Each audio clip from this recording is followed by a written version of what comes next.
Hello guys, in today's video I'm going to show you how to fix Call of Duty Black Ops 3 black screen problem. If you want to fix it, all you have to do first click here and then type Windows Update Settings,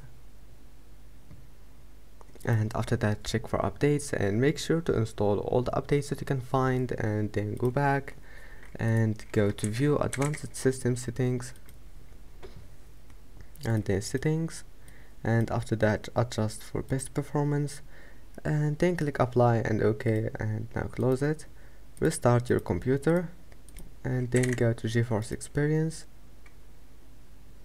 then drivers, check for updates, make sure you have the latest updates, and after that your problem must be fixed. Don't forget to like and subscribe, and see you in the next video.